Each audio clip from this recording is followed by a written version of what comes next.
سمندر کے برابر ہوں زمانہ کیا سمجھتا ہے، سمندر کے برابر ہوں زمانہ کیا سمجھتا ہے، علی کے در کا نوکر ہوں زمانہ کیا سمجھتا ہے، سمندر کے برابر ہوں زمانہ کیا سمجھتا ہے، علی کے در کا نوکر ہوں زمانہ کیا سمجھتا ہے۔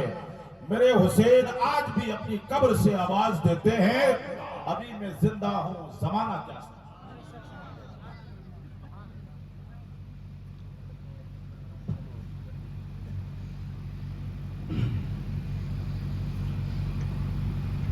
معزز سامعین و سامعات، اسٹیج پر رونق افروز علماء اعظام، السلام علیکم ورحمۃ اللہ تعالی وبرکاتہ۔ الحمد للمتوحد بجماله المتفرد وصلاته دوما على خير الأنام محمد والآل والأصحاب هم مأواي عند شدائدي. أما بعد فأعوذ بالله من الشيطان الرجيم. بسم الله الرحمن الرحيم. يا أيها الذين آمنوا اتقوا الله وكونوا مع الصادقين. صدق الله العلي العظيم وصدق رسوله النبي الأمين المتين المبين المعيد الكريم، ونحن على ذلك لمن الشاهدين والشاكرين والحمد لله رب العالمين. آئیے حضرات، سب سے پہلے آقا نامدار مدینے کے تاجدار، دو عالم کے مالک و مختار حضور احمد مجتبی محمد مصطفیٰ صلی اللہ علیہ وسلم کی بارگاہ بے کشفنا میں میرے ساتھ مل کر بلند آواز سے درود شریف کا ہدیہ پیش کریں۔ پڑھیے بآواز و بلند، اللہ رب محمد صلی اللہ علیہ وسلم، نحن عباد محمد صلی اللہ علیہ وسلم، صلی اللہ تعالی علیہ وسلم۔ حضرات گرامی، ہمارے ناظم صاحب آپ کو کافی جگانے کی کوشش کر رہے ہیں، لیکن آپ ہیں کہ جاگنے کی کوشش ہی نہیں کر رہے۔ یہ تو محفل رسول ہے، اس میں غموں کو لے کر نہ بیٹھیں، چہرے مسکراتے رہیں۔ ابھی کچھ دیر آپ نے دیکھا کہ یہاں پر کولر موجود نہیں تھے، گرمی لگ رہی تھی۔ جب گرمی لگ رہی تھی ہمیں کچھ تکلیف ہو رہی تھی، لیکن جب کولر لگے تو ہمیں کچھ آسانی فراہم ہوئی۔ اب اس سے ہمیں ایک سبق ملا کہ کولروں کے ذریعے ہمیں آسانی مل سکتی ہے تو صرف ہمارے جسم کو کچھ آسانی مل سکتی ہے، لیکن اگر ہم اس محفل میں بیٹھ کر حبیب خدا پر درود شریف پڑھیں تو ضرور ہمارے دل کو بھی، ہماری روح کو بھی آسانی ملے گی۔ حضرات گرامی،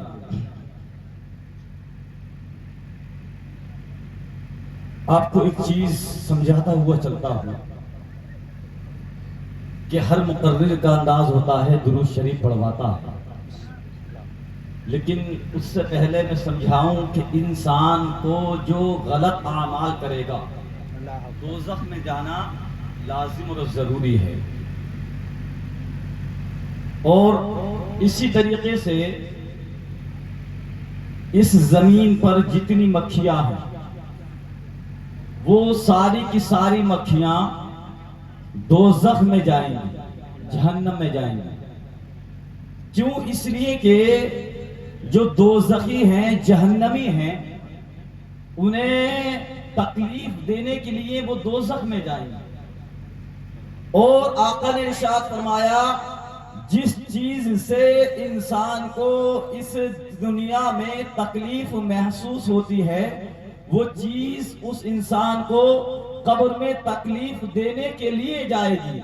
تو ہمیں تکلیف جو ہے مکھی سے محسوس ہوتی ہے، ہمارے جسم پر بیٹھتی ہے، ہمیں سونے نہیں دیتی ہے، لیکن ساری مکھیاں دوزخ میں ہمیں تکلیف دینے کے لیے جائیں گی، لیکن اللہ اکبر، اسی روئے زمین پر ایک مکھی ایسی ہے، وہ دوزخ میں نہیں بلکہ مولا اس مکھی کو جنت میں بھیج دے گا۔ اب سوال پیدا ہوتا ہے، وہ مکھی کون سی مکھی ہے؟ وہ مکھی کون سی مکھی ہے کہ مولا اسے دوزخ کا راستہ نہیں بلکہ جنت کا راستہ دکھائے گا؟ تو آؤ میں بتاتا ہوا چلتا ہوں وہ مکھی کون سی مکھی ہے۔ وہ مکھی شہد کی مکھی ہے۔ کیوں؟ اس لیے کہ جب وہ پھولوں کے رسوں کو چوس کر اپنے مکان کی جانب جاتی ہے، اپنے گھر کی جانب جاتی ہے، تو گھر کی جانب جاتے ہوئے وہ میرے آقا پر درود پڑھتی ہے۔ مولا اس درود کو اتنا پسند فرماتا ہے، اس جو رس ہے اس میں مٹھاس پیدا کر دیتا ہے۔ اور جب مکھیاں دوزخ میں جا رہی ہوں گی، مولا اعلان فرما دے گا، اے مکھیوں سنو، جس مکھی نے روئے زمین پر میرے مصطفیٰ پر درود پڑا تھا وہ دوزخ میں نہیں بلکہ جنت میں چلی گئی۔ اب مکھی جس کا وجود انسان کے سامنے کچھ نہیں، اگر وہ حبیب خدا پر درود پڑے وہ دوزخ میں نہیں جا سکتی، تو ہم تو نبی کے امتی ہیں، ہم دوزخ میں کیسے جا سکتے ہیں؟ تو آپ میرے ساتھ مل کر درود شریف کا ہدیہ پیش کریں بلند آواز سے۔ اللہ رب محمد صلی اللہ علیہ وسلم، نحن عباد محمد صلی اللہ علیہ وسلم، صلی اللہ تعالی علیہ وسلم، صلاۃ و سلام علیک یا رسول اللہ صلی اللہ تعالی علیہ وسلم۔ حضرات گرامی، اللہ رب العزت قرآن مجید میں ارشاد فرماتا ہے، یا ایھا الذین آمنوا اتقوا اللہ وکونوا مع الصادقین، اے ایمان والو اللہ سے ڈرو اور سچوں کے ساتھ ہو جاؤ، نیکوں کے ساتھ ہو جاؤ، صالحین کے ساتھ ہو جاؤ، عابدین کے ساتھ ہو جاؤ۔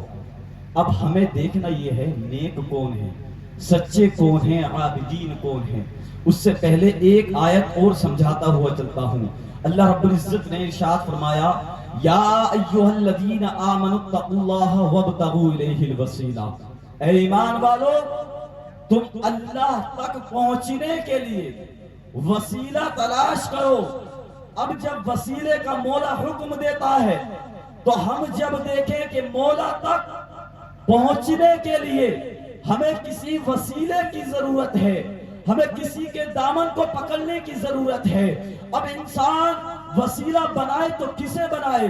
کہ ہندو کو وسیلہ بنائے، کہ کافر کو وسیلہ بنائے، کہ مشرک کو وسیلہ بنائے، کہ مجرم کو وسیلہ بنائے، بلکہ نہیں، پروردگار عالم نے ارشاد فرمایا، یا ایھا الذین آمنوا، بلکہ ایمان والے کو وسیلہ بنایا جائے۔ اب سوال پیدا ہوتا ہے، اگر کوئی انسان کہے، اے پروردگار عالم ذرا یہ تو بتا کہ میں نماز پڑھتا ہوں، مولا تبارک و تعالی میں ایمان والا ہوں، پروردگار عالم میں حج کرتا ہوں، میں زکوٰۃ دیتا ہوں، میں صدقات کرتا ہوں، میں خیرات کرتا ہوں، اے رب کریم اگر میں وسیلہ کسی کو نہ بناؤں تو کہ میں جنت میں نہیں جا سکتا۔ تو اے انسان اگر تو رب کی بارگاہ میں یہ سوال کرتا ہے تو اس سوال کا جواب تو علماء کی نظروں سے دیکھ، تو صوفیوں کی نظروں سے دیکھ، علماء بیان کرتے ہیں۔ اے لوگوں سنو، اگر اس سوال کا جواب چاہتے ہو تو سنو، اگرچہ ایمان تو اس پر ہے، وہ ایمان والا ہے، لیکن ایمان لانا الگ ہے، ایمان بچانا الگ ہے۔ وہ نماز پڑھتا ہے، نماز پڑھنا الگ ہے، نماز کی قبولیت الگ ہے۔ وہ حج کرتا ہے تو حج کرنا الگ ہے، حج کی قبولیت الگ ہے۔ وہ صدقہ دیتا ہے تو صدقہ دینا الگ ہے، صدقے کی قبولیت الگ ہے۔ اے ایمان والو، اے میرے حبیب کے امتیوں سنو، اے میرے نبی کے پیارے پیارے امتیوں سنو، ارے اگر تم ایمان لے آئے تو ایمان کو بچانے کے لیے ہمیں وسیلے کی ضرورت ہے، ہمیں حج کو قبول کرانے کے لیے اللہ کے ولیوں کی وسیلے کی ضرورت ہے، اللہ کے محبوبوں کے وسیلے کی ضرورت ہے۔ اگر ہمیں نمازیں قبول کرانی ہیں تو ہمیں دامن غوث الورا کی ضرورت ہے، دامن خواجہ غریب نواز کی ضرورت ہے۔ مولا ارشاد فرماتا ہے، ان اللہ مع الصادقین، کہ پروردگار عالم جو ہے وہ صادقین کے ساتھ ہے، وَكُونُوا مع الصادقین، اور تم جو ہے سچوں کے ساتھ ہو جاؤ۔ اب سچے کون ہیں؟ سچے کا مطلب یہ ہے کہ جو رب کی بارگاہ میں مقبول بندے ہوں، ایسے بندے کہ اگر بارگاہ خدا بندی میں اپنے ہاتھوں کو اٹھا دیں، مولا کبھی ان کی دعا کو رد نہیں فرماتے۔ ایسوں کو سچے کہا جاتا ہے۔ اب سچوں کی ہم تلاش کریں تو پتہ چلتا ہے کہ کس کی دعائیں رب کی بارگاہ میں قبول ہوتی ہے، کس کی آرزویں رب کی بارگاہ میں قبول ہوتی ہیں، کس کی تمنائیں رب کی بارگاہ میں قبول ہوتی ہیں۔ حضرات گرامی، آؤ جب ہم اٹھا کر دیکھتے ہیں، ہسٹری کو اٹھا کر دیکھتے ہیں، ہم غوث الورا کی شان کو اٹھا کر دیکھتے ہیں، حضور غوث پاک کی ذات ایسی ہے، قسم خدا کی، رب العزت پروردگار عالم نے قرآن مجید میں ارشاد فرمایا، ادعونی استجب لکم، اے میرے محبوب بندے تم مجھ سے طلب تو کرو میں تمہیں وہ عطا فرما دوں گا۔ اے میرے نبی کے امتیوں سنو، اور غوث پاک کی بارگاہ میں چلتے ہیں۔ جب میرے غوث پاک نے، سلطان بغداد نے رب کی بارگاہ میں اپنے ہاتھوں کو اٹھایا ہے، کبھی پروردگار عالم نے آپ کی دعا کو رد نہیں فرمایا ہے۔ اب ایک واقعہ میں آپ کو سمجھاتا ہوں اور چلتا ہوں۔ حضور غوث پاک رضی اللہ تعالیٰ بغداد کے سلطان بغداد میں رہا کرتے تھے۔ ایک شخص تھا، اس کے باپ کا انتقال ہو گیا۔ جب انتقال ہوا، انتقال ہونے کے بعد باپ کو دفنا دیا گیا۔ رات کا وقت آیا، رات کے پہر میں اس نے اپنے باپ کو خواب میں دیکھا۔ کیا دیکھا؟ کہ وہ انسان دوزخ کی آگ میں جل رہا ہے، عذاب قبر میں مبتلا ہے، اس کو سانپ جو ہے گھیرے ہوئے ہیں، بچھوؤں کے ذریعے تکلیف دی جا رہی ہے۔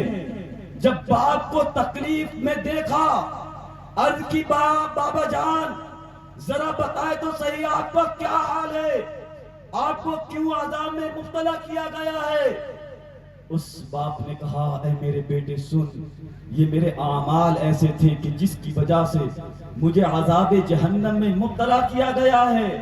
لیکن میرے بیٹے اگر تو سننا چاہتا ہے تو سن، جا بغداد کی سرزمین پر ہی ایک اللہ کا نیک بندہ رہتا ہے کہ جس کو سلطان بغداد کہا جاتا ہے، جس کو غوث الورا کے نام سے جانا جاتا ہے۔ جا کر کہہ دینا، اے غوث پاک آج تمہارا ایک مرید قبر میں ہے، اس پر عذاب نازل ہو رہا ہے، رب نے اسے اپنے عذاب میں مبتلا کر لیا ہے۔ اگر ان کے ہاتھ اگر دعا کے لیے اٹھ گئے تو مولا مجھے اس عذاب سے نجات عطا فرما دے گا۔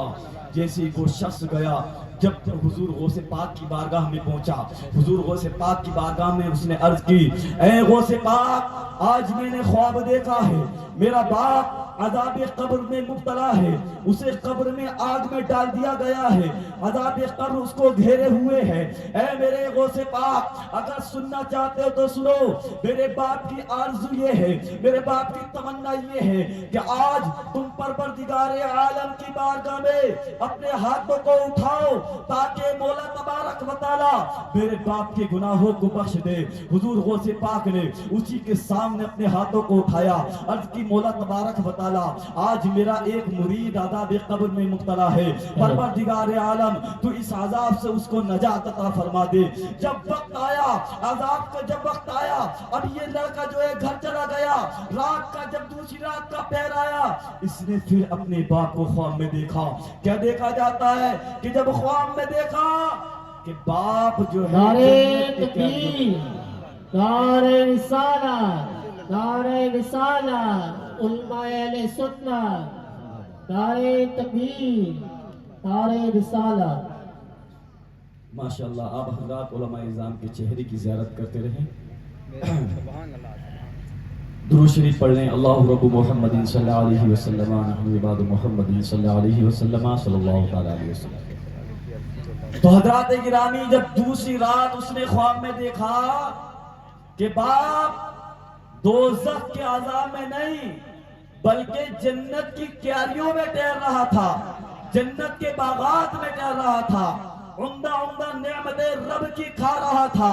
بیٹے نے عرض کیا، بابا جان بتائیں معاملہ کیا ہے کہ کل رات کو تم عذاب خدا بندی میں مبتلا تھے، لیکن آج میں تم کو اپنی آنکھوں سے دیکھ رہا ہوں کہ تم جنت کے باغات میں ٹہل رہے ہو، جنت کی نعمتوں کو کھا رہے ہو۔ اس باپ کے الفاظ سنو۔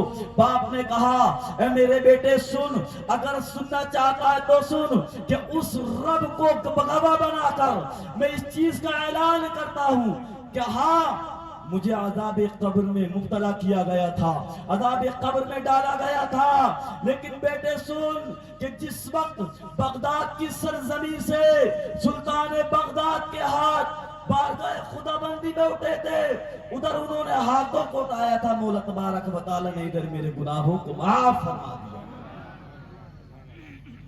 حضرات گرامی، یہ ہوتے ہیں اللہ کے نیک بندے، اگر ہاتھوں کو اٹھا دیں تو کبھی ان کی دعا جو ہے رد نہیں ہوتی۔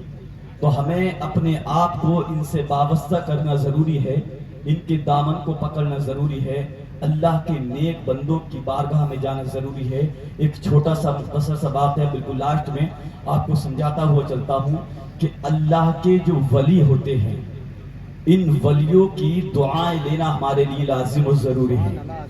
اگر جیسے ہمارے جسم کے چاروں طرف ہماری حفاظت کے لیے 120 فرشتے موجود رہتے ہیں کہ شیطان ہمارے اوپر حملہ نہ کرے، تو ہماری حفاظت کے لیے 120 فرشتے رب نے مقرر کر دیے ہیں، تو وہ فرشتے بھی ہماری حفاظت کرتے ہیں۔ لیکن اسی طریقے سے اگر کوئی اللہ کا ولی، نیک بندہ، صالحین ہمارے لیے اپنے ہاتھوں کو اٹھا دے تو ضرور ہمیں بھی اس سے حفاظت ملتی ہے، سکون ملتا ہے۔ حضور غوث پاک کی پھوپھی جان حضرت صدیقہ عائشہ، یہ بڑی پارسا نیک عورت ہے، بڑی عبادت گزار، صالحہ، عابدہ، زاہدہ، طیبہ، طاہرہ، بڑی پاکیزہ عورت۔ ان کے چرچے پاکیزگی کے شہر گیلان میں گونج رہے تھے۔ ایک مرتبہ جب قحط پڑا، قحط کا وقت آیا، قحط اتنا سخت کہ بہت دنوں سے بارش نہیں ہو رہی تھی، بہت دنوں سے بارش نہیں ہو رہی تھی۔ لوگ نماز پڑھ پڑھ کے دعائیں کر رہے تھے، اذانیں لگا لگا کر دعائیں کر رہے تھے، اللہ کے نیک بندے دعائیں کر رہے تھے، لیکن بارش نہیں ہو رہی تھی۔ آخر کار دعائیں ہوتی چلی جا رہی ہیں، لوگ نمازیں پڑھتے چلے جا رہے ہیں، لوگ سجودات کرتے چلے جا رہے ہیں، لوگ اذانیں پڑھتے چلے جا رہے ہیں، لیکن بارش نہیں ہو رہی تھی، بارش نہیں ہو رہی تھی۔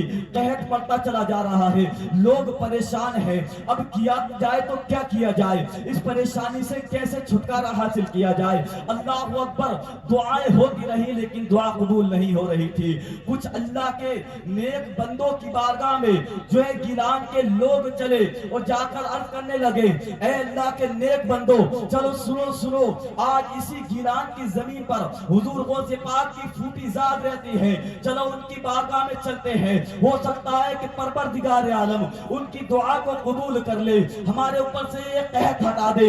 جب وقت آیا تو وہ جو گیلان کے لوگ تھے آپ کی پھوپھی جان کی بارگاہ میں پہنچے، جب عرض کی اے غوث پاک کی پھوپھی جان، آپ اپنے ہاتھوں کو بارگاہ خدا بندی میں اٹھائیں اور عرض کریں مولا تبارک و تعالی ہمارے اوپر بارش کو برسا دے۔ اب جب دیکھا جاتا ہے تو آپ کو جو ہے ہاتھوں کو اٹھانا چاہیے تھا، دعا کرنی چاہیے تھی، بلکہ نہیں دعا نہیں کی، ہاتھ نہیں اٹھائے، بلکہ آپ نے جھاڑو کو اٹھایا، اپنے گھر کا جو صحن تھا اس صحن میں جھاڑو مارنا شروع کر دیا۔ جب جھاڑو مار کر فارغ ہو گئی تو دیکھا کہ جاتا ہے بارگاہ خدا بندی نے عرض کی، اے پروردگار عالم، میں نے اپنے گھر کے سامنے جھاڑو مار دیے، جھاڑو مارنا میرا کام تھا، اب اس صحن میں بارش برسانا تیرا کام ہے۔ حضرات گرامی، جیسے ہی دعا کے لیے ہاتھ اٹھائے تو اتنی بارش ہو گئی، اتنی بارش ہوئی کہ پورے گیلان والے سب کے سب اس بارش سے سیراب ہو گئے۔ تو ہم سب کو چاہیے کہ اللہ کے ولیوں کی مزاروں پر جائیں، وہاں جا کے ان کے وسیلے سے اپنی دعائیں بارگاہ خداوندی میں کرنے کی کوشش کریں۔